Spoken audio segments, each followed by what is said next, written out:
Welcome into the Casual Gaming Conversation. I'm Connor. That's Nick. This is your weekly gaming podcast from Co-op 64.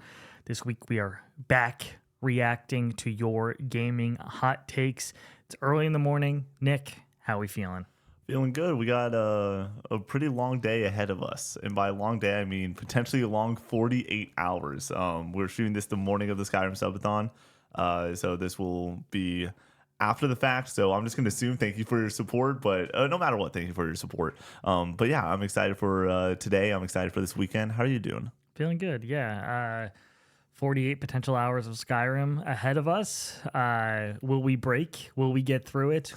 Tune in to find out. You'll know if you're watching this where we're at. There's going to be a moment where like Brady has the Blades of Chaos behind me. He's like, I'm going to do it. Like, you know, like we're just losing our minds. You walk in on like Sunday morning, just like, what the fuck happened in here? It's like that one GIF from Community. Yeah. With I just know him as Troy Barnes right now in my head. That's the character name. It's Childish Gambino. Yeah. Troy Barnes. Troy Barnes is his name in the show. Yeah. Oh, from that show. From okay. Community, I've never watched an episode of Community in my life. I just know it through memes and GIFs. You got it. There are 3 episodes in Community that might be the best episode of TV ever. I perfectly understand that I probably would like Community. Same with something like The Good Place. Laura is trying to get me to watch that, and it's just a time sink. What is it, like 5? It's 6 seasons in a movie. Is that they say? We are through 6 seasons. Here's the thing with Community though: the first 4 seasons is really good.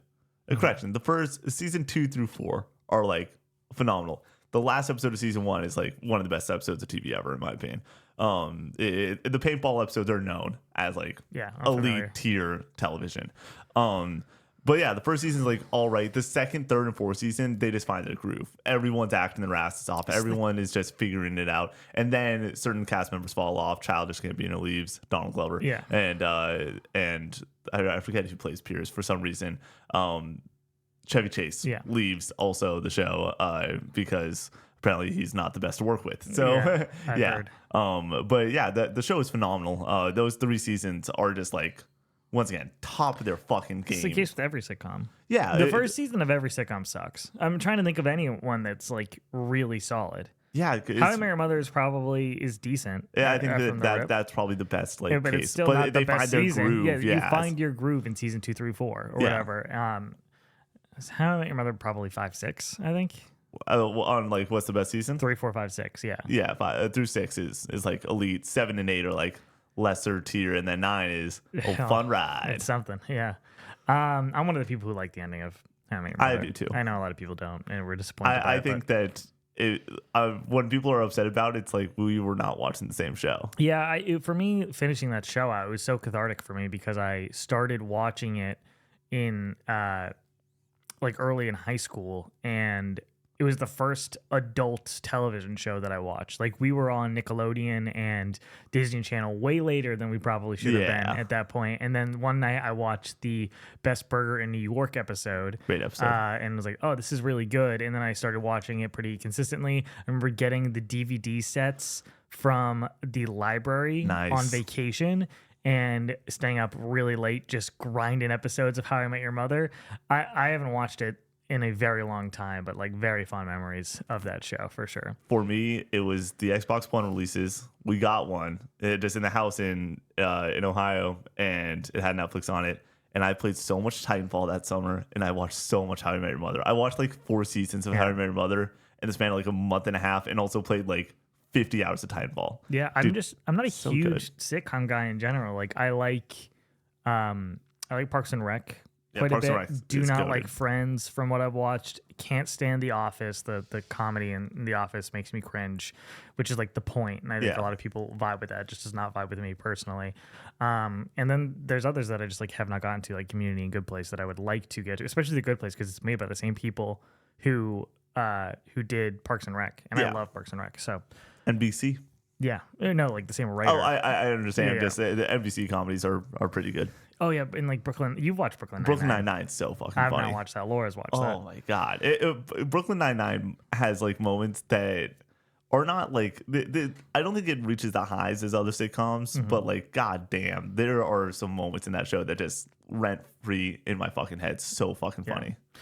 Alrighty, hopping into the housekeeping. We are supported by our lovely members over on Patreon, patreon.com/co-op64. There's a link in the bio to that. If you want to go support over there, you get a bunch of exclusive content like this show and the Casual Gaming News Conversation 3 days early, as well as a bonus episode for the Casual Gaming Conversation. If you're listening to this on Patreon, through Patreon, in that early window, we have our betting special up for the Nintendo Switch 2 Direct, so it'll be timely for that, so go check that out if you're interested there.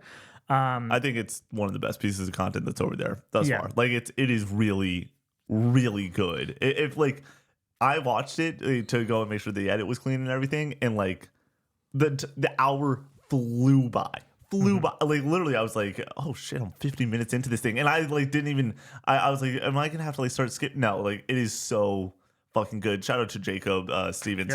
He does a great job on that episode.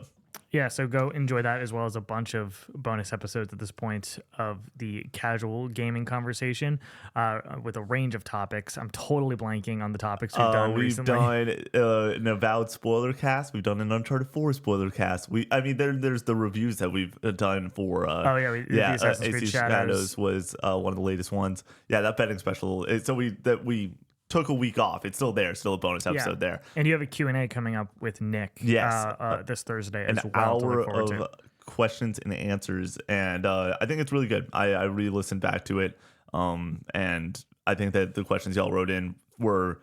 It was nice to do a mailbag basically without Connor, not because I don't love Connor. And I did miss having my partner in crime on an episode like that. But the questions being like, hey, like, let's talk about metaphor for a bit, and like actually like have these are Nick questions. Exactly. Yeah. And it was cool. It was a lot of fun. Yeah, that's the point. So I'm glad you enjoyed that, and I hope you guys enjoyed that. Coming up, if you're supporting over at that lowest tier on Patreon, we also have higher tiers. $10 tier gets you access to Recollecting Retro, exclusive TikToks, and the Co-op 64 podcast. And the highest tier gets your name read at the end of each and every podcast, as well as your chance to write in your questions for the Co-op 64 podcast. So we really appreciate everybody supporting over on Patreon. If you are watching this on Patreon, it is worth noting Switch 2 Direct reaction Wednesday, 9 a.m. Eastern Standard Time on Twitch. We will be here reacting, me, Nick, and Brady, watching along with you, getting hype, excited for the new 3D Mario game or whatever else they got in their bag for us on Wednesday. Cannot wait. We have a hell of a CGNC to shoot after this. Right. Like, the discussion about what we're going to be seeing on Wednesday after getting a Switch 1 Direct 6 days before. I think it changed nothing. We'll have that conversation. Which is awesome. But yeah, that Direct was the exact thing that the I hype wanted. level is the same. Yes. And that's a very good thing. Yeah. But yeah, it was a fun little time. But if you're watching this on Wednesday when it posts, it's actively happening. Get on here right now. Go. If you're watching later in the day, it has already happened. So we either look like fools for being excited or they delivered the goods. So look forward to that and the discussion around that. It will be uploaded after the fact on YouTube in full, along with certain breakouts over on TikTok. Just stay up to date on the socials to see all that. And as always, if you're like, oh shit, I'm watching this live right now, or I forgot that was happening, and I wish I watched the boys react, best way to stay up to date is the Discord. Yeah, we put the announcements in there every single week, going over the schedule of what all we got going on. So Andy, you also get the benefit of being with an amazing community, talking about games, playing games. Discussions in there have been very good lately. Very fun to just kind of enjoy this medium with a bunch of the people in there. So we really appreciate you joining up in the Discord, as well as supporting via merch. If you want t-shirts, hoodies, or mugs, you can support that way.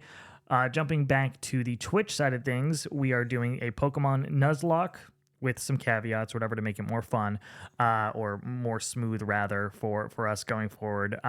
It's been a lot of fun after that first episode. Yeah, I'm like legitimately excited to play Pokemon. So that's been I'm excited too. I will say, like, I think that I was just coming off a weekend of just being exhausted, and the energy just like brought me back to life. Like, it was such a fun fucking stream. It was such a good Monday. So look forward to more Pokemon Nuzlocks on Mondays. Tuesday, Nick is finishing up Mario Galaxy, and then Thursday, hopping into Sekiro. Shadows Die. two times. But after Mario Galaxy, he's going to stay on and rank every single Nintendo Switch Direct. Which is now an even 20, baby. Now it's an even 20. Nice. It was 19. I honestly kind of happy they did it just so it could be 20. Yeah. Because 20 is a lot better than, we don't rank 19 Directs. No, we're ranking 20 Directs. Connor, I watched 16 of these presentations thus far. I got 4 left to go. I made You're going to rewatch the one you just watched? No, I'm not going to rewatch. That is within the time period. I actually do need to probably go and take my notes down on it still, because I've taken copious notes for these presentations. It'll be such a fun discussion going through it, because the best part is there's going to be a moment where somebody's going to be like, what about the Direct that had this game? And I'm going to be like, let's be real. That game does not matter that much when we're talking about like the scaling of Directs. And I think there's gonna be a lot of that, but I've taken notes on every important game, the pacing of those presentations, really hopping into like what I enjoyed about them. And this has been a fun project for a couple weeks. This is a prime example of like, I wanted to do this. We found a time to do it. It's gonna be a really fun time. And I hope that people enjoy it as much as I do. Yeah. On Wednesdays, I have not decided what I'm playing, but I'm streaming on Wednesdays. Yes. So come tune in at the usual times to find out what I'm going to be playing on those Wednesday streams. Review us on Apple Podcasts. It gets the show out to new people, and we would really appreciate that. Let's get into the show proper. Nick, what is your gaming hot take? My hot take for this week is that Kingdom Come Deliverance 2 will not be nominated for Game of the Year. This goes back to just what Game of the Year voting is and who's on that jury and how the voting process works. And I think with that logic, it will not be there. First and foremost, I want to say that from everything I know about this game, the game's awesome. Shout out to this team. They fucking delivered. Apparently it's great. Massive success. I'm not talking about the game. I'm just talking about the reasons why it won't be nominated for Game of the Year. We already are seeing games like Monster Hunter Wilds come out and it's a higher Metacritic score, and more people on the jury in those war rooms debating have played Monster Hunter than Kingdom Come 2, because it's just a little bit more niche when it comes to Kingdom Come. Then there's things like Split Fiction, already released, already a higher Metacritic. More people have played it. This is going to keep happening throughout the year, especially when we have things like Death Stranding 2 and Ghost of Yote and GTA 6 and 3D Mario and many, many other banger titles. And we haven't even hopped into the fact that there's going to probably be 1 or 2 indie darlings that we know nothing about. All that said, Kingdom Come, seemingly awesome. I'm so happy that people are enjoying it. I'm so happy that people are championing this game and like, hell yeah, like, let's go. This is awesome. And I'm like, great. But when it comes down to brass tacks on what I believe is actually going to be there at the end of the year, Kingdom Come Deliverance 2 is not one of those titles. Yeah, I have kind of a weird relationship when it comes to Kingdom Come Deliverance 2, in that it's very similar to how I feel about Baldur's Gate 3, or felt about Baldur's Gate 3, and that game's ability to win Game of the Year. I thought it was going to get nominated. Obviously, it did. I thought it was going to lose to Tears of the Kingdom because it was so niche, and like not very many people go and seek out CRPGs nowadays. But when something that big and that well made and that well polished, and something that kind of just transcends its own genre breaks into the mainstream, like Baldur's Gate 3, I think that it's an anomaly. Yeah. It's not. It is the exception to the rule. For sure. Whereas Kingdom Come Deliverance 2, I think, is in the same vein of it's niche. It's not for everybody. But for who it's for, I think it's clearly of very high quality. I do not think this game has transcended the same way that Baldur's Gate 3 has. And that's really why. And it's not necessarily about, the sales numbers. There's Baldur's Gate 3 obviously sold better than Kingdom Come Deliverance 2. Not to say that Kingdom Come Deliverance 2 didn't sell extremely well. It's just when it comes to the people in these offices who, like your IGNs, your GameSpots, your now Game Informer, they're back, who vote on these kind of things, it's like I can see 2 or 3 people in there bang the drum for Kingdom Come Deliverance 2 and be like, this is fucking amazing. And then you have 10 people who played Split Fiction and are like, this is better. Yeah. And it's not necessarily even, it's just like a preference thing that like hurts Kingdom Come Deliverance 2. So I'm curious to see how that factors in when it comes to the final voting process. If Kingdom Come Deliverance 2 gets put up there at the end of the year, I would not be shocked at all. Yeah. Honestly. I do not think it is going to happen though. But I think if it does get up there, it is the 6th game. It has no shot of winning. And this is all assuming that everything goes according to plan. The Ghost of Yotei is great. The Death Stranding 2 is great. The GTA 6 even fucking comes out. 3D Mario, Metroid Prime 4. We're assuming things here, obviously, but we will see. There's, like we said, no disrespect to Kingdom Come Deliverance 2, but I'm very curious to see how it all pans out. I love your point about Baldur's Gate 3. The thing is, Baldur's Gate 3 is 96 on Metacritic, and Kingdom Come's an 88. So once again, those are an 88 on Metacritic for a game like Kingdom Come is fucking awesome. It's unbelievable. Way higher than I thought it was going to be. Way higher than either of us thought it was going to be, and it delivered, and that's fucking awesome. An 88, some years gets you in the dance. Often it gets you in the dance. Like if you release a game and it's an 88 and it's got this mass marketing, unless you are something like a Tekken 8 or a Street Fighter 6 or a Forza, where it's really niche of just like you have racing fans, fighting game fans, but like that's it. This game, it seems a little bit wider of an audience. It has the RPG audience behind them, especially the hardcore RPG audience behind them. It's still just, I like with the year we're having, I just don't see it. I think that there's 10 games. Like it almost has nothing to do with Kingdom Come Deliverance 2 in the game that it is, in the quality of the game. It has everything to do with all the factors outside of it. It doesn't get it doesn't get nominated in 2023, but it probably gets nominated in 2024. We had that discussion. 100% gets nominated in 2024. But it doesn't. I don't think it beats out something like Spiderman or Mario Wonder or I would argue that it has a good well, no, it's just because Spider-Man is so ubiquitous. That's another. But also Spider-Man's a 92 on Metacritic. That's wild. Yeah. Spider-Man 2, it was really funny. I remember leading into that title, we were like, man, it'd be awesome if like Spider-Man was like 90 plus, and then it did it, and it just didn't feel that way. I stick by nowadays 9 out of 10. That game is amazing. I think it's a great video game. Yeah. 92? That's wild. That means more 10s than 8s. I cannot wrap my head around giving Spider-Man 2 a 10 out of 10. Yeah. Like there is so many small issues with that game that I think just kind of stack up against it. And even then, like at its peak, at its height, like 10 out of 10, like at its best moments. I think the opening sequence in that game is masterful. I think it's great. I think it's more than great, but I don't think it's a masterpiece. I think moment, that for me, when I am going to be thinking about the PS5 generation, I think that a couple moments are the opening to God of War Ragnarok. I think the opening God of War Ragnarok might be better than Spider-Man 2, but it's right up there with the Spider-Man 2 opening of just like, oh, we're so fucking back, and this is awesome, and the energy's great, and the gameplay is as tight as ever. It's fucking awesome. I had to like go into my bag and try to remember. Oh, are you talking about not like the very first moments of Ragnarok? Like, are you talking about like the first like major fight in the game? Yes. Okay. Yeah. All right. That's pretty. I would say that's better than Spider-Man 2. The first fight in Ragnarok is like. Yeah. Okay. Oh. Yeah, that makes sense. I would like to go back and replay both of those games. Maybe I do that on stream. Ragnarok or 2018 or Ragnarok? Both of them, and I platinum both of them. I think that'd be a fun Would you stream. platinum them on stream? Yeah. Okay. I think that would be fun. I'm curious. Maybe I do that. Yeah. Let me know in the comments if you want me to do that. Yeah. I mean, I would love that. Any God of War 2018 content. That's the whole thing with your stream. But it's also, you can do whatever the fuck you want. Yeah.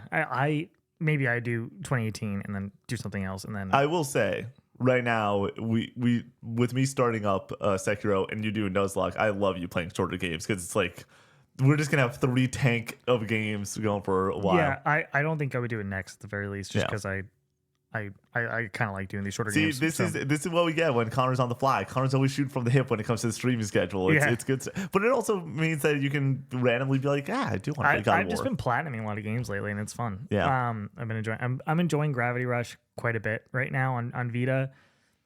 Combat, man, it's just not very good. What? I hate when that happens. Like it's like I like everything else about this game so much, but I don't really like playing it, which is weird. Last night I thought about getting back into Katana Zero, and my pillow was just calling my name. I told you before the stream, here's the thing. I really tried because I know that I need to start to fuck up my sleep schedule. Like last night was the start of when I'm supposed to like stay up till 3 a.m. But having to shoot at 8 a.m. I'm like, okay, I want these podcasts to be great, so I can't like completely just fuck over the podcast. But that also means that I'm just like, well, fuck me. Like this is like I'm going to have to get a gross nap in the afternoon because it's like I'm not gonna need to sleep this afternoon, but I'm going to put myself down. I don't know if you've ever had this conversation. When you take naps, do you feel really refreshed after the fact? Or are you one of those people who feel like it almost hurts you more than it helps you? So most of the time, it refresh me quite a bit. It takes me like in the same way that waking up whenever it takes a quick little stretch, good morning me, and then you get after it after the fact. I feel better. The naps for me, big part of my life. Yep. But when I wake up from a nap, it is catastrophic for the first 10 minutes. Yeah. It's like, this was the worst decision I've ever made. This feels terrible. Grab my phone, just kind of squint, look at my phone, try to like wake up or whatever.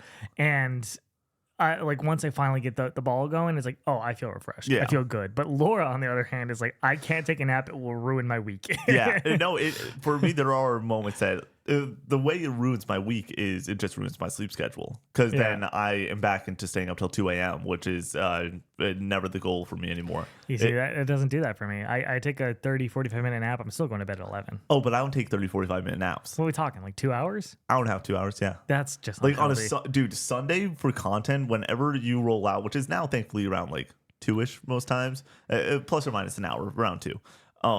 I immediately go to sleep, and the amount of times that I wake up and it is now dark outside, but it's also wintertime, so it might be like 3 o'clock and then it's 5:30 or whatever. Happens way too often. Yeah, that's 2.5 hour nap. I don't know if I've ever taken a 2.5 hour nap. The issue is Saturday night I don't go out because we have shoots on Saturday mornings. But then what happens is I get really sleepy at around 10 o'clock, really sleepy. And I'm like, okay, but like it's not late enough for 10 o'clock. I'm waking up at 8. I'm not going to sleep for 10 hours. I'm going to be up at 6 a.m.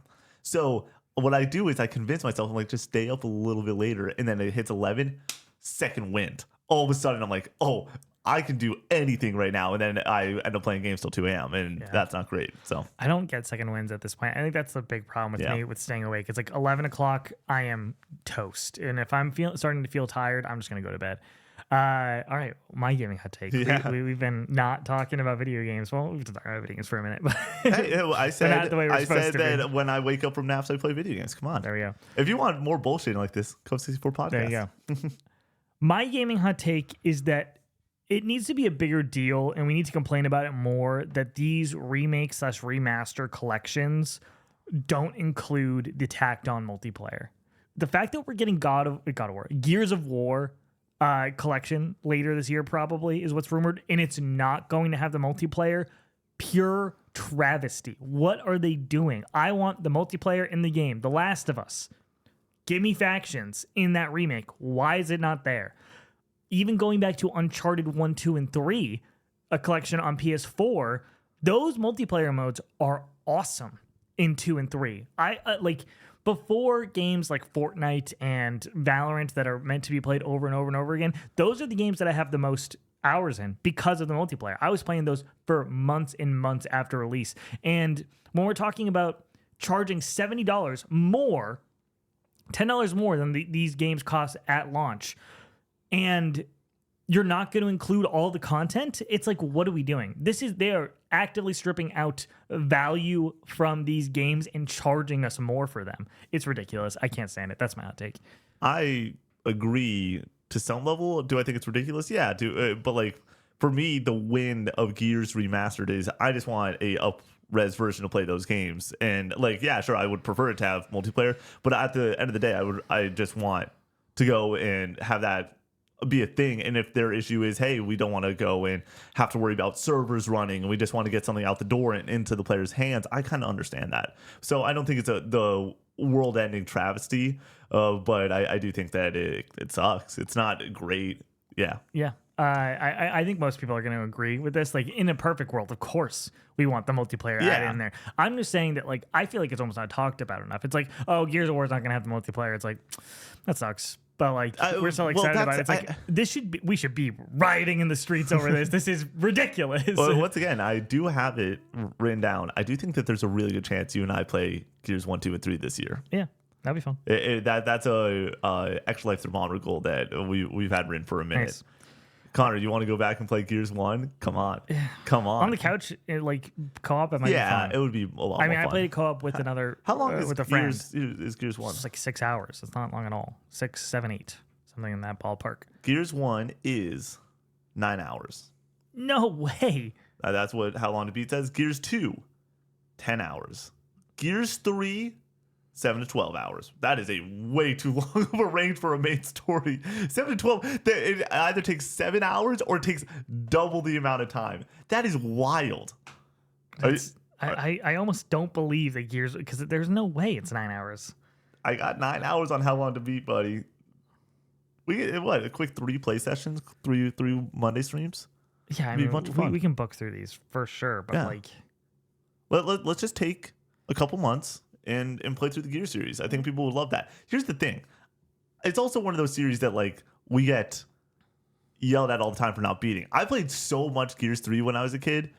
I never rolled but when I was a kid, and like I'm talking about being like 9 years old, I just don't remember rolling credits on a lot of games. Like seeing the credits roll.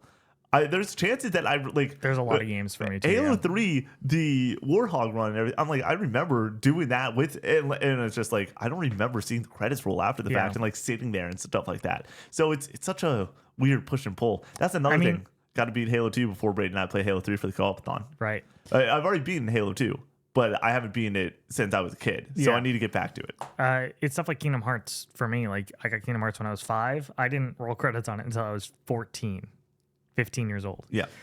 Kingdom Hearts 2, kind of the same deal. Like I got that when we were in Arkansas, and I definitely did not beat it until we lived in Ohio. So you, for the context, you got it when you were 11 and then didn't beat until you're like 14? Yeah, maybe more than that, because I was there from 9 to 12. Okay. For when I was in Arkansas. Cool. All right, hopping into hot takes. Video game hot takes. You guys wrote in very graciously. I got over 100, and Whoa. I didn't even ask. I didn't do the double up. Every single time I send it out, I add everybody, and then I do a final call. I say, add everybody. This is your last chance to get in. I get doubles every single time. Didn't even do the double this time, and still got a ton of write-ins. Done really good write-ins. Write-ins like from Cove, who says, hot take, Chick-fil-A is overrated. Don't get me wrong, they have excellent food, nuggets over sandwiches any day though. But I'm not sitting in the drive-thru for 30 minutes just to get some chicken. Cane's over Chick-fil-A. Popeyes is a good choice too, but the filet is better than Popeye. But a filet is better than Popeyes. Oh. Okay. Love the content. Keep up the good work. By the way, Mario Sunshine is an excellent game. Who's this from? Cove, let me start here. Biggest issue with this entire statement is you saying it's going to take 30 minutes to be in the Chick-fil-A line. I agree with this. Yes. I promise you, there was a great TikTok about this, but like, they could be wrapped around the fucking block. 15 minutes maximum. Yeah. You are in and out most likely under 10. It does, like when I went and got Chick-fil-A before Monday's stream, and there was probably 40 cars in front of me. Didn't matter. I was out of there in like 9 minutes. I trust Chick-fil-A to put a man on the moon faster than NASA. they motor, dude. They have the efficiency that is unmatched. Yeah. They get you through that line real quick. So that's the first point. Second, Cane's better than Chick-fil-A? Absolutely. Every day of the fucking week. I don't agree, but Chick-fil-A overrated by default. It's the GOAT. Yeah, it's considered like the best fast food place. It's up there with the likes of like In-N-Out, which In-N-Out, I would say the same thing. Inherently overrated, just by the way people talk about it. Here's the thing. In-N-Out actually has a major flaw within their game, which is the fries. The fries. Like I'm going to a burger place and the consensus is the fries are bad. Like that shouldn't be the case. And it's add salt, add animal sauce. And it's like, no, like the fries are still bad. Yeah, they're still pretty shit. So for me, In-N-Out is legitimately inherently overrated because it's like you actually have flaws and people call you the GOAT. Whereas Chick-fil-A, sure, the waffle fry might not be your favorite fry. It's a pretty fucking good fry. The Chick-fil-A sandwich might not be your favorite chicken sandwich. It's a really fucking good chicken sandwich. This is the whole thing, is that I really think that the ceiling that people talk about with Chick-fil-A is lower than you think. Like the Chick-fil-A chicken sandwich is great. Is it excellent? No. Are the nuggets great? Yes. Are they like they're pretty the fucking end all great. be all for nuggets? No. Hey, Connor, you could put any fucking sauce in front of me from Chick-fil-A. I will pound a 12-piece right now. I'll pound a 12-piece in a year. 12-piece chicken McNugget from, it's not a McNugget, 12-piece nugget from just gone. Any sauce. Any sauce. They're so good. I don't have any sauce on the nuggets. And what? Never. Okay, see, that's the other issue. And they're great. Here's the thing. They're still my favorite nuggets. You're talking about Chick-fil-A. But Chick-fil-A sauce sucks. You're talking about Chick-fil-A, and you're not a fan of the Chick-fil-A sauce. Yeah. Where for a lot of people, that's what makes it the GOAT. So because for me, it is a huge case on why I adore Chick-fil-A. They should have made a good sauce then. The sauce is fucking delicious. It's too sweet. Here's the thing. At the end of the day, we're on the same team. This take is ridiculous, and I fucking hate it. Is it overrated? Is Chick-fil-A properly overrated? Rated? I think it's properly rated. I think it is overrated. Okay. But do I want to put disrespect on Chick-fil-A? Absolutely not. Chick-fil-A is great. This podcast is a video game podcast. We've had like 8 minutes out of like 30 so far that have been about games. Oh, this is great. Great take, by the way. Thank you for writing in. Hey guys, my gaming hot take is that a battle pass in multiplayer games aren't necessarily a bad thing. I like the idea of seeing a good set of themed, timed exclusive cosmetics that want to make me get on and grind. Keep up the great work, and that is from Plaza Sensei. I fucking love this take. I completely agree with this take. I think that battle passes aren't inherently bad things. I think that especially when it is, hey, you're going to get X, Y, and Z skin for this season, and it's all within a theme. Like they said, I love every part of this take. For me, the battle pass has always been if you want to, you can hop in. It's not a must. It's not a necessary, I have to have it. But like there are moments that I'm like, for me, I think it was season 6 of Fortnite where I'd been playing Fortnite for 3 seasons. And I'm just like, I just want to kick these guys $10. And the cosmetics are cool this season. Like, sure, rock and roll. Like this, I'm fine to go and give that money over because I'm having enough fun with the game. Battle passes are the issue in the discussion around battle passes, like destroying the games industry and everything. I think that's more of an issue, but I don't know if it's the battle pass's fault, especially when it's a good battle pass. I think that when you talk about the effect these kind of games have battle passes have on the industry, you're talking more about like the free to play format and the expectation that people are going to get a game for free and then play it, and that's all they're going to play. And then when you look at a game that's $70, you're like, well, I play this one for free and can pay $10 for it. It's like for like a healthy gaming industry, I think you need to get people to do both or whatever. Yeah. Or you still need to pay and buy games every once in a while or whatever for like PlayStation or Xbox. But people don't do that. But when it comes to the monetization of these titles, I think that Battle Pass it has to be the best way. I think it's way better than loot boxes at the very least. Oh yeah, for sure. Or like $20 skins, I think is like ridiculous. Yeah. Shout out Valorant. Yeah, well, shout out Fortnite. Fortnite started it. Like, oh yeah, no. For me, the ridiculous numbers are seeing like a $75 bundle on Valorant. But it's for like 5 skins or whatever. Really? Okay. For like a full set. Fact, never bought a Valorant bundle. Never will. I don't want to talk about my own experience buying Valorant bundles. I haven't spent any money in Valorant in 2 years, probably. Yeah, I haven't in about 3 years. I like capped that. Like I was like, I have enough cool skins. I have two skins in Valorant, and that's it. And I'm very happy with those skins. We're not going to talk about my you have a little bit more, like 3 or 4 skins? Yeah, something like that. When it comes to monetization in the games industry, I think a lot of people just immediately their ears perk up whenever they see any type of microtransaction and point at it and be like, that's not good. I don't want this. That's bad. These games need to make money to function. Battle Pass, I think, is the least scummy way to do it. And I'll go one further. The 3-day early access is by far the least scummy way to monetize your game to get like a little bit of extra cash, because who is it hurting?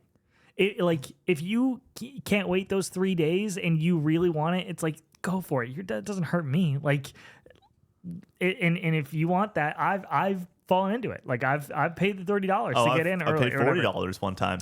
And it's like, if that's what they need to do to survive, this totally optional, totally outside of most people's purview of like what they're even going to be privy to when it comes to getting these games on day one, a lot of people are just going to buy it when it comes out and have fun and move on with their lives.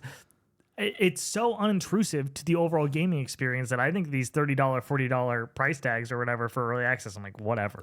For me, I'd prefer them to not exist, but the fact that they do doesn't hurt me.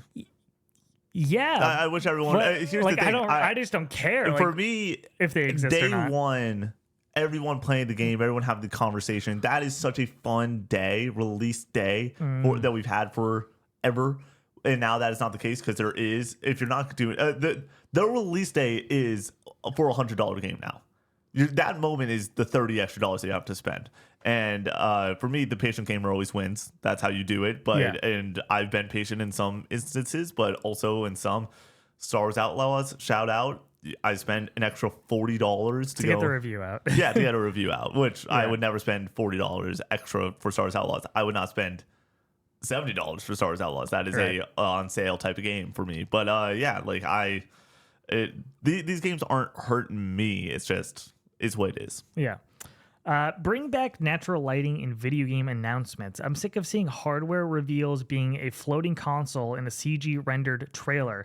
Nothing from that experience excites me as much as the days when they used to unveil it on stage or through a proper live shot commercial. Also, Nickelback hate is forced, and they have some bangers, and that is from Uli. This is such a unique take that I have not thought about at all. Here's the thing. I do disagree. I don't know if that's a hot take, by the way. I think that's just a really well-written take. I just disagree with it. I mean, if you're disagreeing, then it has to have some heat to it. No, but I don't like that. I'm not like, whoa, like that is super wild. I get where you're coming from. Here's my thing. I think that the process of these marketing beats, when that's what they are, whether it's a showcase or it's Xbox announcing their newest console at a Game Awards, no matter what, that is just all marketing. I like that we've gone to a place that we need to streamline it. We need to keep the attention on the games and the software. That's what's actually exciting is the software. I love my PS5. It looks cool as shit. But like when that thing got announced, I was like, I'm so fine with it being a sexy ass montage of motion graphics and then moving on with my day. I didn't need someone to come out and be like, here it is. Here's it compared to a fucking water bottle or something for the sizing of, I don't know, like, no, just show me what this kind of looks like and let's move back onto the games. The one that this take is really a digital presentation versus an on-stage presentation debate, and which one feels better as an audience. And in my opinion, it will always be the stage show. There was so much humanity to that, and so much hearing the crowd cheer with excitement for certain announcements. So fun, so cool. There being the stakes of the game crashing or breaking as somebody is actively playing it on stage, like in this vertical slice that they had to like work really hard to get something looking really great. Like I think is really cool.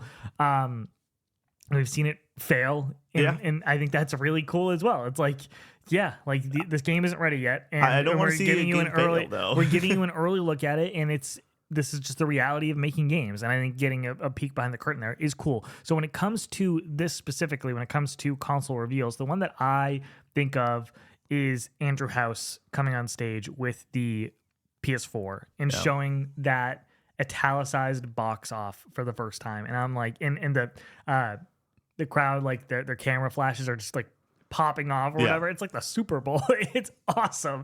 And he's like talking about it and in the architecture of how Mark Cerny like created it and everything. It's like, this is cool. Like, I like this. I way prefer that to the trailer that we got for the PS5 when it was revealed. But it's really just a matter of preference. I don't really care at the end of the day that much. For me, it's actually really funny. I do care. I do care about how these things are shown off quite a bit. And for me, my I want to make sure, and I also think that this is just part of my marketing brain of like, I want to make sure that these are the best case scenario.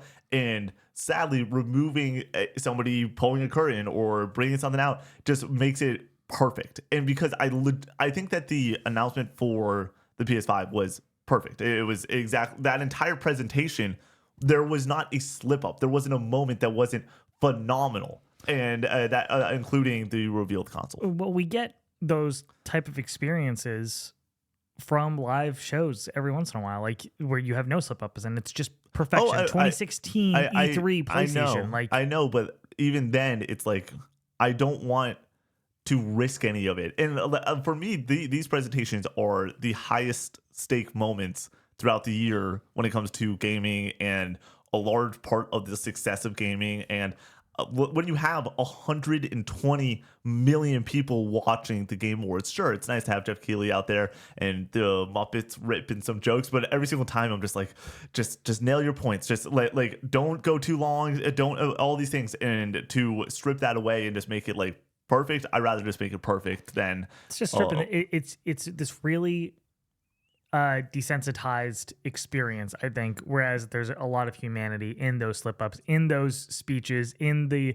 Jeff Keighley on stage getting emotional, talking about video games. I really like. I do love some of that stuff, trust me, but when it comes to the like wanting this to be best case scenario for these consoles, I think that just going and making it not on a stage show has been best. I think that the way information has been shifted in the games industry when it comes to reveals, going to all basically online presentations that are not having a stage show, and it sometimes is even without a single person. It's just a voice over the entire presentation. I think originally I fucking hated it, and now I'm like, this is how you should have always been doing this.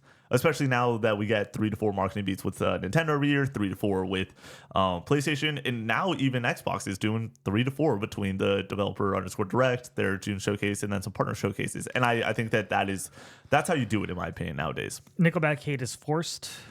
Yes, it's forced. Yeah, I think Nickelback is fine. They're fine. I'm not like I'm not a hater.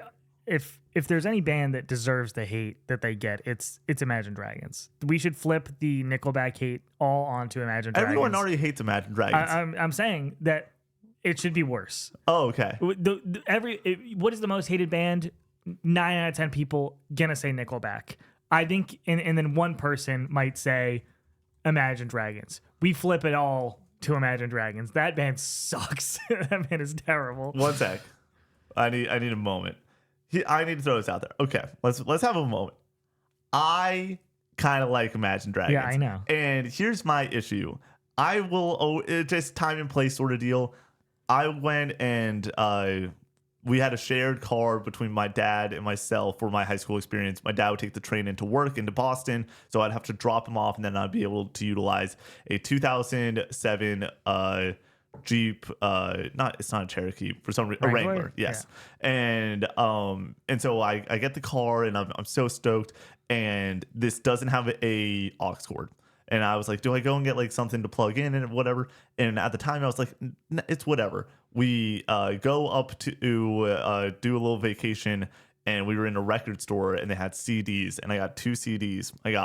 And once again, these CDs were both $1. They were the only ones that were $1. So it also was just like, of course, I'm going to pick it up for $1. If you're going to say Imagine Dragons, and I'm going to say, I wonder why they were $1. So, well, here's the thing. The other one was one of the greatest albums ever. So I got Imagine Dragons Night Visions, their first album, for $1. And then I got Ziggy Stardust for $1. Mm-hmm. Ziggy Stardust is by David Bowie's like legitimately maybe a perfect album. I got those 2 records when that like afternoon, summer afternoon. It's August. Fantasy football draft is like a week away. Go and put in first Ziggy Stardust. Go and play 9 holes of golf with my buddies. Drive to Chipotle. Ziggy Stardust finishes for the second time because once again, this album's just fucking undefeated. I can listen to this album all day long. Throw on Night Visions by Imagine Dragons, and I'm like, dude, this album's got some slappers on it. Okay, this album's got some fucking bangers. Like I'm looking at the track list. Demons? Are you fucking kidding me? On top of the world? Are you fucking kidding me? It's time to begin, isn't it? Come on. Here's the thing. I like to have fun. I like to have fun, and Imagine Dragons at the end of the day are pretty fun. And I will throw this out there: the arcane theme. I think the arcane theme is fucking awesome. I love it. So and here's the thing. And then JID comes in for that one verse, and that verse is fucking hot. Can we honestly, JID, most underrated rapper in the game right now. Guy's fucking unbelievable. I don't know if I could point to a single one of their songs. We gotta sit down. I haven't tried. Yeah, so. their latest album is phenomenal. And then DiCaprio 2 was my introduction. Shout out to my buddy David, who introduced me to JID. Awesome artist. Silky White Chocolate says the majority of gamers do not want new IP. Live service annual titles are the most popular for a reason, and this will continue as limited time-based reward models increase. daily, weekly challenges are a negative aspect of this trend. Same goes when we get a PlayStation showcase where the vocal majority seems to express unsatisfaction with multiple new IP, i.e. they want to replay Bloodborne for the 8th time. GTA 6 Online will likely function the same as GTA 5 Online, yet everyone is clamoring for it. From my point of view, it seems people seemingly just want to play more of what they know, but with a new coat of paint. And as I said, that is from Silky White Chocolate. This is, I think, correct. It's correct, but I think that it doesn't mean that we shouldn't demand new IP or or that we should be discouraged when it comes to like the people saying that like your people who play your Call of Duty or Fortnite, your Madden, like every single year, and they just want that same experience over and over again, just with like slight updates. It's like, I appreciate that and understand that like they're totally valid in wanting that, but that doesn't mean that we shouldn't in turn still demand new IP. And I do think that many gamers in the hardcore are not the ones complaining about these things. So yeah, but I mean, the first line is the majority of gamers do not want IP. That is legitimately a fact. Like, we know that the majority of people that are playing games are playing Madden and Call of Duty and Fortnite, and then of the people that are not doing that, they're playing 1 to 2 titles a year, and that is your Spider-Man 2, Resident Evil 4 remake, those type of games that are Tears of the Kingdom, whatever, like guaranteed franchises. Yeah, like I think that this take just overall is just like correct, but I also agree we need to demand, hey, new IP, let's keep the market flourishing, and then you get cool fucking things like Blotto that now exist because of that. And then I think that on the other side of this, you have your take about people wanting to play Bloodborne for the 6th time and get the remake and get the PC port or whatever. It's like, yes, I can understand that being counterintuitive to the new IP arguments, but I think you can have both. Like, I am somebody who does like the occasional remake remaster, but I would way prioritize wanting new titles over that. I think a large reason that Bloodborne Remastered has taken over in a way that we don't normally see with most video games is because it just makes too much sense. Like, this, you can just make a lot of money, and it's odd that they haven't done that yet when Sony's normally pretty smart. The reason is Miyazaki, it's not Sony, whatever. But like, yes, I also kind of agree with that take of just like, why we should be banging the drum for new IP, but people just are stuck in the ways being like, I want to play Bloodborne again or whatever. Who's this again? Silky White Chocolate. I love that take. Love the take. Great job. The Last of Us format broke the video game development cycle and ended up being a negative watershed moment for gaming. Now AAA studios chase high-fidelity narrative games and at best release 1 game per series per generation. More realistically, they release 1 game per studio per generation. The Last of Us was a domino that started the cycle, and that is from Tin Horn, a.k.a. Brian. I don't hate it. I understand the reasoning. Let me start there. Mm-hmm. I don't think that it was a negative outcome, though. It's more just we now have to sit with the realization that, we're not going to be getting 5 to 6 Naughty Dog games a generation or whatever. Like, it just sort of is what it is at this point. But also, I would trade in 5 to 6 Naughty Dog games, or like when you have an elite studio like Naughty Dog, Sony Santa Monica, From Software, Rockstar with GTA. From is just a beast, and they produce phenomenal shit every 3 years. But like, I'll take one of those moments and let other studios fill in the gaps for that. I'd rather have the 1 game a generation that is my new favorite game ever than 5 to 6 games that I end up sort of forgetting about by the end of the generation. This is me kind of talking completely out my ass here, and just based off of 2 examples, I think that it's more about runtime than visual fidelity, and I do not think that The Last of Us is what pushed people towards visual fidelity, and they're certainly not what pushed developers towards making games longer and longer and longer. And I think that's the problem. You know why The Last of Us 2 took so long? It's double the fucking length of The Last of Us 1. Like, it's double as long. The Last of Us 1 is 12 hours. The Last of Us 2 is 25 hours. Like, that's why. It has nothing to do with them pushing visual fidelity. It has everything to do with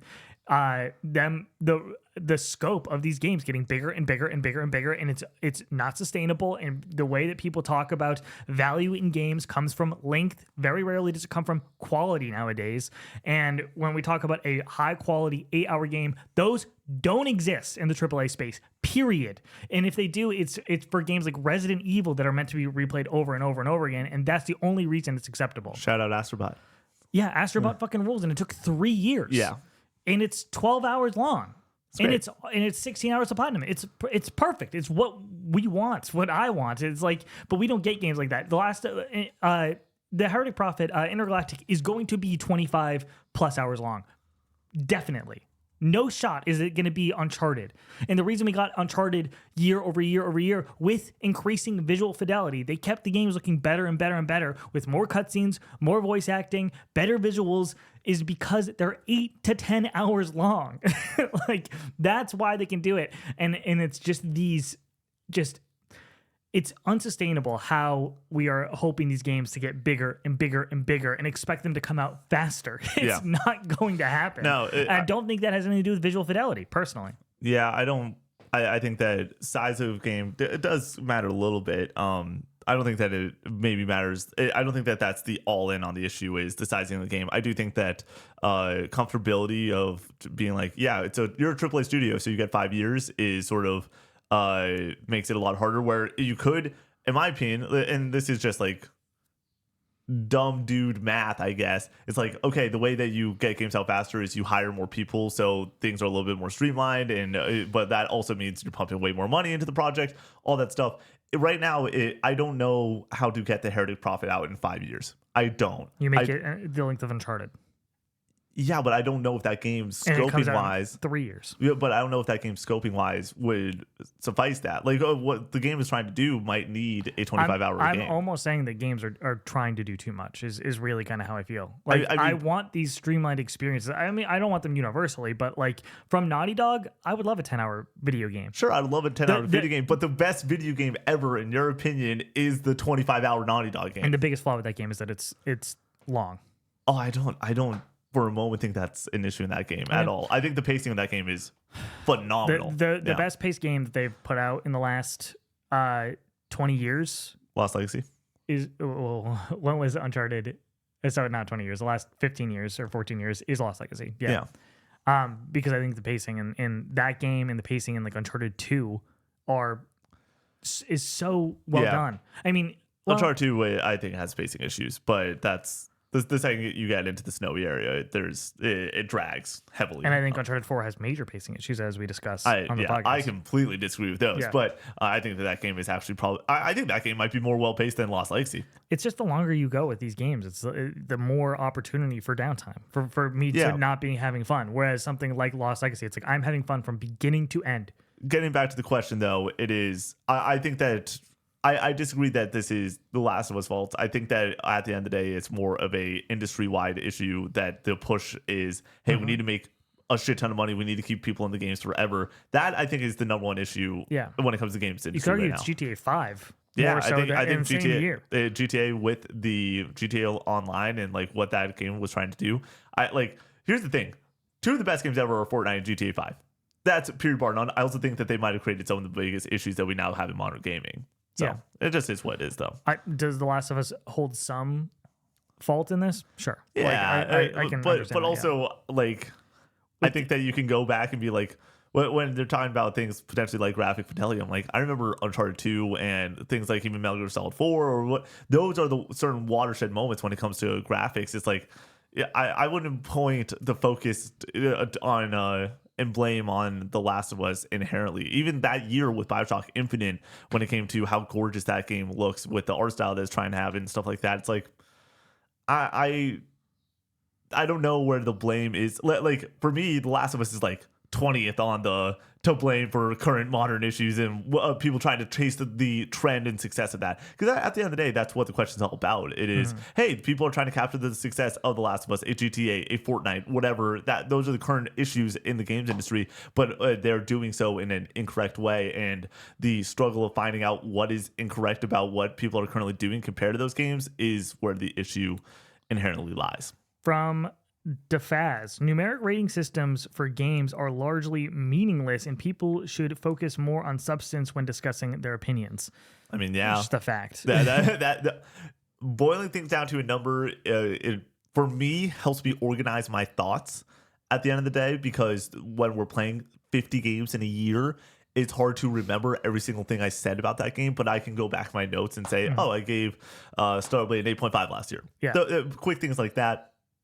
also the way that people read and look to video game articles and reviews. It like the reason we have a number on ours is people want a number. People want to hear that number. You got to play in the rules that are set out for you. Yep. It's like so we're playing. If we could just not do review scores at all, I would do it. But it's just like that's not the reality of the situation when it comes to being a content creator and what people are asking for. Like you're saying, people want that. But for us, we hope that people like. For me, the biggest win was the Assassin's Creed Shadows review did exceedingly well compared to other YouTube videos that we posted recently. And I'm like, I'm so thankful because I think that review discussion is so much better. And I'm just retreading the same water that I did in the short form, but like. I think that review overall was us like going deep on that, and it's like this is what's important about this game. So when people ask me like on a TikTok live, what do you think about AC Shadows? I'm like 7 out of 10, good game, and I'm just like fucking. If you want all my thoughts, go to the 45-minute discussion that like really leans in on why I think that this game is just good, because it has great things and it has bad things. And if you love the great things and you're just going to focus on things like, damn, assassinating people is really fun and this game is that way, and that's all you want, it's like, fucking go and play that game. It might be better than good for you. But if you're like, I need the horse not to be broken in a video game, it's like, okay, this might not be for you. My video game hot take is quit it with the backseat gaming already. Let me play the game. Stop telling me what to do and where exactly to go. Let me experience the game the way I want to. And that is from Logan, aka Teal Moon. And they say, love you guys. Shout out Logan, Patreon, dearly beloved member. Cut it out with the backseat gaming. I don't. With Atreus telling you how to solve every single puzzle. I don't like being stuck in a game, and I think most people don't like being stuck in a game. The reason that this is here is the same reason that the yellow paint on the ledges became so ubiquitous. It's like we are dumb. Like you would be. They QA these games a lot, and they see people get stuck over and over and over again. And these are sticking points that they need to iron out for them to feel comfortable putting it out to a mass public, to be like, we don't want people going online being like, I have no idea where to go. This game sucks. Like they would rather just avoid that. And that's why this is in these games. I don't like being lost. I also think that this has gotten out of hand. There's it's way out of hand at this point. Like, we're dumb. We're not that dumb. It's like you gotta give some leeway, give some time for the gamer to be stuck. I will say, I much prefer someone yapping in my ear 24/7 than having to go and look up a guide. Especially now that we often play games where we don't have a guide when it comes to reviews and stuff like that. I'm like, I'm way too stupid not to have somebody directing me. Like, it just is what it is. I think it should be optional though. You should be able to toggle stuff. Maybe that's the answer. Is there's accessibility just keeps on getting better these days with the player option to toggle things on and off. But like, I think that's probably the right solution. But if the solution is like just shut up or keep going, it's like, I'd rather them keep going. And you might be like, Two Shoes, you're just a moron, and it's like, I am this isn't news. Like, I need the help every now and then when it comes to a puzzle, because I remember there was a God of War Ragnarok puzzle where I was just like stuck, and Trace was telling me how to fucking solve it, and I still just wasn't listening because it came, and then all of a sudden it clicked, and I was like, oh shit. Like, I much prefer that than pulling out the laptop, looking it up, completely slowing all the momentum that I had while playing this game, taking myself out of that experience. And for it's only like 5 minutes, but I'm taking myself out of the experience when immersion is so important in video games. Nothing killed a game faster for me than having to look something up in a video game. The context in which a game is played has a massive impact on the critical review and subsequent score. Finding and playing a game on a whim will lead to a totally different experience than playing a curated schedule of games for a purpose of a review.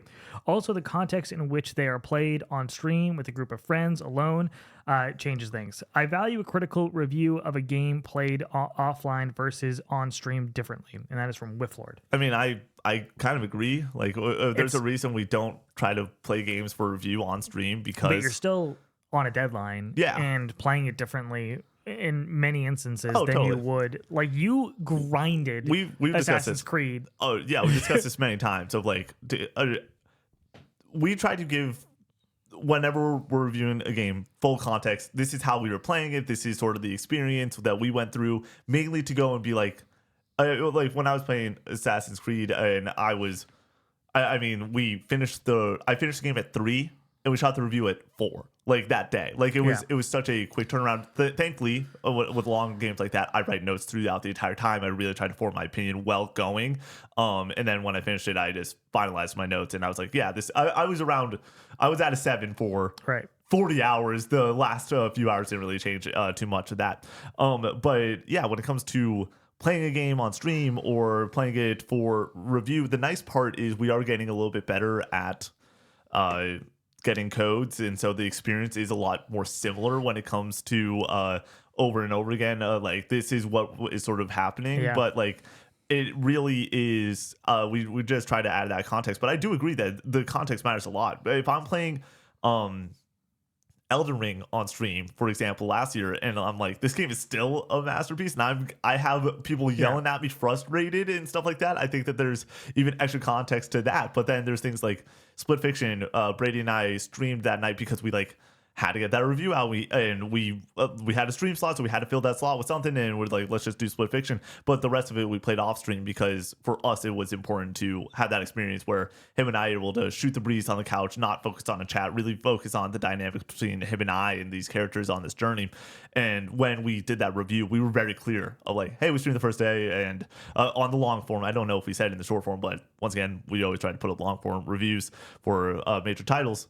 That context is important, and we try to provide that context. But I do agree that changes potentially how you feel about a game for sure. Yeah, we do get pushback for getting review codes in some capacity. I know a lot of people understand that you need a review code, so you can get the review out before launch and help people make their purchasing decision and so on and so forth. And that would never change how we talk about a game with that relationship to get that code. It's just a part of the job. For real quick, for example, I mean, the last time I talked about an Ubisoft game for AC Shadows was me dogging on Star Wars Outlaws. But we just talk about our opinions on games. But to get the best review out and not be crunched for time, that's the best way to do it, because it's either you get it early and you have a good lead time and you can kind of take your time and experience it naturally, or you can wait till after release, get a code, buy the game, and then you are blitzing it out at that point and really trying to get the review out as fast as humanly possible so you can be a part of the conversation.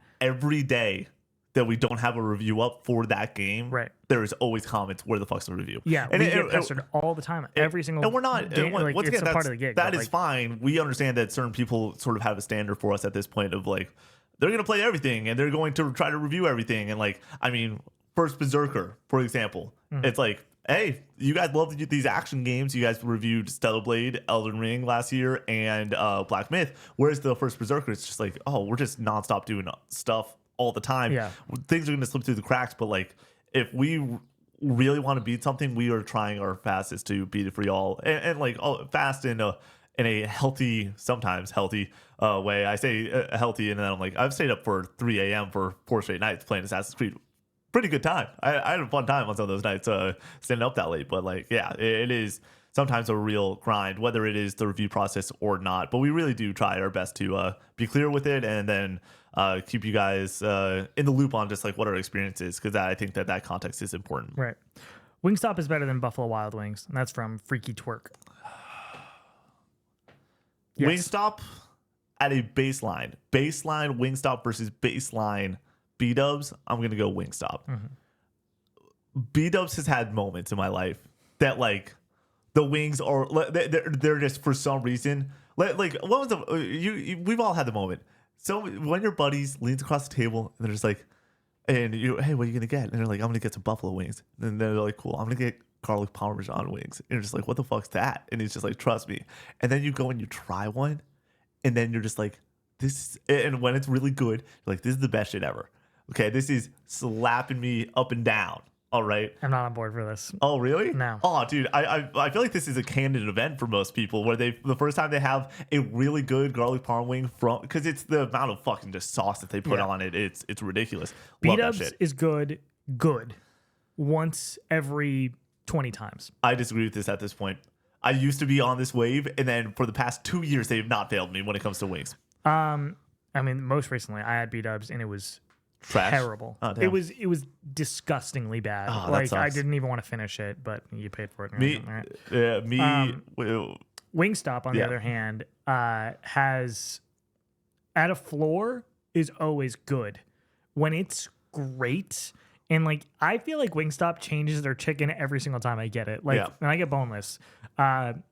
It's like sometimes it's really like well crunchy and everything, like well breaded. Sometimes it has not enough sauce, but still really good. Sometimes it has too much sauce. Sometimes right in the middle, perfect. It's all about the ranch at the end of the day, though. The Wingstop ranch is insane. Like, what do they put in that? Like, it's so good. So I'm a Wingstop guy through and through. Next up, we have, to succeed in the future, Bethesda needs to remove Todd Howard. And that is from Sci-Fi. Or Sci-Fifer. I disagree. Todd Howard's a brilliant mind. They just need to change their engine. Here's what I'll say. Todd Howard is Mike Tomlin. Yeah, this might be the best fucking take you've ever had. He's going to get you you're going to be in the playoffs. You're not going to win the Super Bowl. And he has history and clearly is a great visionary. Are we going to keep doing this though? Yeah. Are we going to do Fallout 4 and then Starfield again and Fallout 76? Like, I know Fallout 4 is the best of those bunch. I wouldn't even put like I actually prefer Starfield, but yeah. Like he's not making Skyrim ever again. Yeah. He's not getting into the Super Bowl ever again. He's capped out. He's washed. It is time to move on. I understand that he's consistent, at the very least making a good to great video game at this point in his career, but his best days are behind him. Yeah. Like, even if he can get you to some level, he's not getting you back to Skyrim. I like that you said Tomlin and not Aaron Rodgers. Because both of those people are sort of washed at this point, but Aaron Rodgers is going out there in potentially shit in the bed when he's on the Jets. Tomlin's still doing good work. He's getting fucking Kenny Pickett's ass to the playoffs. But that's what Starfield is, in my opinion. It is, there's phenomenal stories within this like space world, but like the core gameplay and so there's certain aspects of it and the systems are just like whatever. Like they're not good enough. And that's Kenny Pickett. The systems are not good enough, but we're still going to get you to the fucking playoffs. We're still going to have great stories in here and everything. I think that it might be one of your best. You just got to move on. It's going to hurt. It's going to piss a lot of people off. Rip the Band-Aid. But like you have get somebody new in there. Totally. Because what you're doing right now is not working. For sure. From Rooster91, I don't have to finish a JRPG to love it and have it as one of my favorites. Looking at you, 6-phase final boss that's actually 3 bosses in a row. So you need to finish a game to say that like you absolutely adore it is kind of the take here. Oh yeah, I think that you don't need to finish the game to love it. Yeah, I understand like getting kind of skill checked on something. Like I would say that I love Dark Souls. Like I think Dark Souls is excellent. I've never beaten Dark Souls. For me, I mean, Metaphor, I had to bump it so I basically could not die because I got locked in on a final boss where like I literally couldn't beat it and I would have to jump back tens of hours to go and level up, and literally I was just like, cool, I'm just going to bump it down to the easiest difficulty, make sure that I just beat this and finish out the story. For me, beating Metaphor was important for Game of the Year discussions and stuff like that. Even though we are allowed to not beat the game and be on our GOTY discussion, that's more just internal stuff. But yeah, you don't need to beat a game to love it. I did end up beating Metaphor, but if I didn't beat Metaphor, it would have been in my top. Here's what I realized about Metaphor, Connor. This game's in my top 10 favorite games ever. I'm happy for you. Yeah, I didn't know. I didn't know that about myself until I was answering questions on for the Q&A, where I was just like, "Fuck, dude!" Like it's been 3 months now, and like talking about these characters still wells my eyes up with tears. Like it's so good. I got to get around to it. Yeah. I know. I understand. I will get back to it eventually. I'm literally looking at my favorite games list right now. All right. Next one. Man Meat here. As much as I wish this weren't true, literally no gaming experience today will give me the same joy and elation as the average gaming experience I had when I was a young lad. No matter how great the game is today, the feeling I got with the rose-colored glasses I had on as a child cannot be topped. I mean, that might just be. It's like going to Disney World. I love games more than I did when I was a kid because I just got into games now. But I understand that type of take. I do think that video games nowadays lack in the whimsicality, weirdness, and general fun. Like focus on the word fun that games did during like the PS2 generation. We don't get our Sly Coopers. We don't get our Jack and Dexters. We rarely get a Ratchet and Clank. Stuff like that. Spyro, Crash Bandicoot. Like these are weird, magical video games. Now we get gruff world, post-apocalyptic anger or whatever that's going to make you cry. It's like those are so different. And it's not saying that these other types of games don't exist nowadays. You just have to seek them out. They're just not coming out of the same clip. They're not in the AAA space in the same way that they were. You got to go find them in the indie space, which sucks. But I do think that this is also just like a part of growing up, unfortunately. And you got to, like, I feel this in some capacity. Like, I think everybody feels nostalgic for their childhood in some capacity and understands that, like, that feeling of wonderment, like you said, with like going to Disney World for the first time as a kid is totally different than going to Disney World as an adult. Like Disney World as a kid is like this, you might as well be on a different fucking planet. Yeah, for hearing the Halo theme when you're 10 years old versus when you hear it when you're 20 is such a different, like Halo theme is still fucking magical as a 20-year-old. But when you were 10 years old, it legitimately was like, holy fucking shit. Yeah. Like this is the best shit ever. From Drone Dan Bran, if Halo is released on PlayStation this year, it will be the biggest release of the year. Let's say GTA 6 doesn't come out. Let's start there. Okay, GTA doesn't come out. 3D Mario doesn't come out. Mario Kart 9 doesn't come out. Now let's have a conversation. You think 3D Mario... you think it's outside the realm of possibility that Halo Master Chief Collection on PlayStation... Just PlayStation sales. Not Nintendo and sales. Nintendo. Okay, now I'm just clarifying. A game from 2016 or something? What, Chief Collection? Yeah. Like 13. When did I got it? You go. I'm going to guess 15. I'm going to guess 14. Okay. 2014. Ah, damn. I think that it's not outside the realm of possibility that this game has a total resurgence and shoots to the top of the charts. I don't think it's likely. I think that it will shoot to the top of the charts. It will not beat out Call of Duty's, FIFA's, Madden's. I don't think that it will. That's a good point. And it won't. But I think that it could easily be the highest selling game on PlayStation this year. Yeah. You think it outsell Ghost? I think it could. For sure. I think it what Ghost sold? Guess Ghost's number. I'm going to say 15 mil. 12. Ghost of Tsushima sales 13 million. Yeah. Oh, dude, all over it. Yeah, this is all just kind of banking on the fact that nostalgia can really carry this game in a lot of ways. Like, does the Halo multiplayer suite go toe-to-toe with something like Fortnite or even Call of Duty nowadays, where it's like something that you're supposed to play over and over and over again? Like, I'm not sure. I haven't been in the Master Chief Collection a lot in recent years, but I think the novelty of this even showing up on another console like is good for a few million. Honestly, it's good for a solid. I would say 10 mil or 8 mil. 8 mils feels like a good guarantee. I'm gonna read some of this and skip some of it just to avoid spoilers, but this is the last one. Halo 4 was a great game and 343's best work as far as a campaign, and it should have ended Chief and Cortana's story. Also, all other Halo games moving forward should have been spin-offs, and that's from Ares. TF.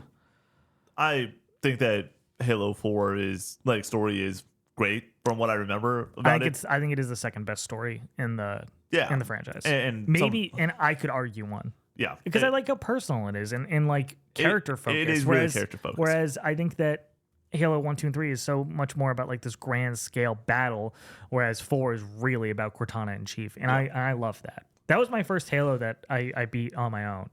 I had played 1, 2, and 3 at friends' houses, played split screen and stuff in the campaign, but Halo 4 was like a very important, impactful moment for me. I think Halo 4 is fucking great. Like we were talking about it in the Discord, I think literally yesterday, and people talking about different aspects that they didn't like, and it's like, man, I've played this back when it came out, and then I played it again in 2020, and I just love it. I really love that game. Yep. Let's draft. Yeah, let's do it. Drafting horses. This was one that Connor texted me last night. And do you remember what I sent right back to you? Horse emoji. Just a horse emoji. I was like, let's do it. Rock and roll. Do I get first? Sure, you can take it. You sure you don't want it? No, you got it. Okay. Today, we are drafting video game horses. With my first pick, there's only one that you can go with here, and it's Epona from The Legend of Zelda. Your trusty steed carrying you across Hyrule. Love it. Epona with my first pick. With my first pick, I'm going to choose the horse from arguably the greatest game of all time. I'm going to choose Torrent from Elden Ring. Calling in Torrent always feels great. They are your companion, and they're a lot of fun for that double jump also. That's a good mechanic. And then with my next pick, I'm going to choose Argo from Shadow of the Colossus. It's aggro. It's aggro? Yeah. That's funny because you wanted it way more than I did. Yeah. I kind of like this horse, but they are one of the most notable horses out there. Aggro it is? Yeah. Yeah, aggro. Thank you for that pick, Connor. Thanks for letting me get the 1-2 punch of Torrent and aggro. With my second pick, I'm going to go with your horse from Red Dead Redemption 2. Obviously, you can get multiple horses in this game, but like you build that bond with the main horse that you have. For sure. And you're on this journey with them, and they're really central to this experience as you're just in the countryside looking over this vista with your horse. You go up and you pet them, you brush them a little bit, feed them.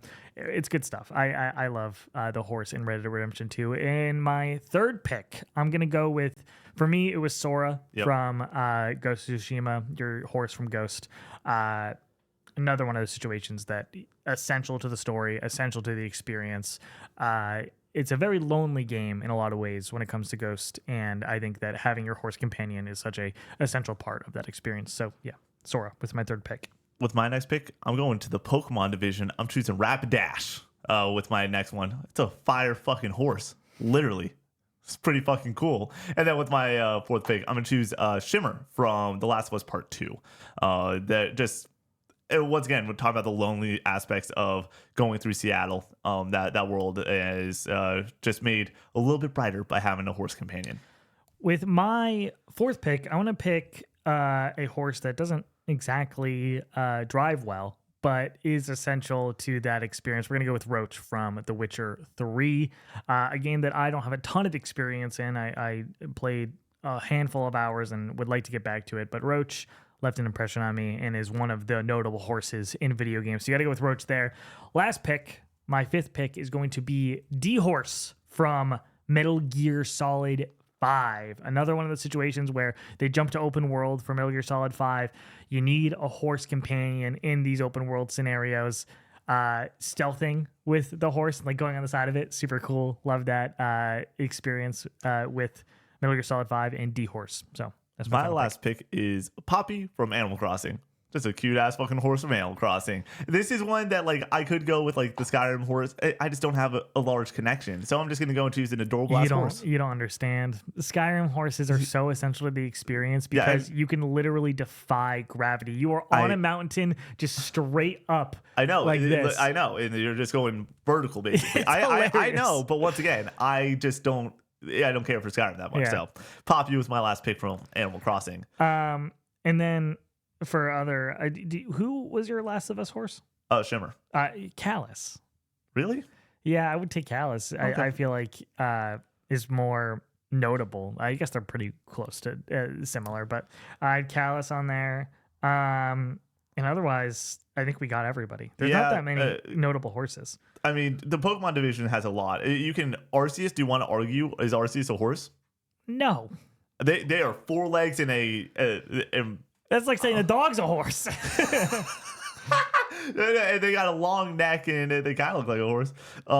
Just looking at some things, making sure we didn't miss anything. I just pulled up a random website of video game horses. I think that we got basically everything. Yeah. All right. We got Patreon names. Yep. Nailed it. Every single time I forget about it. Here's what I was talking to somebody about this.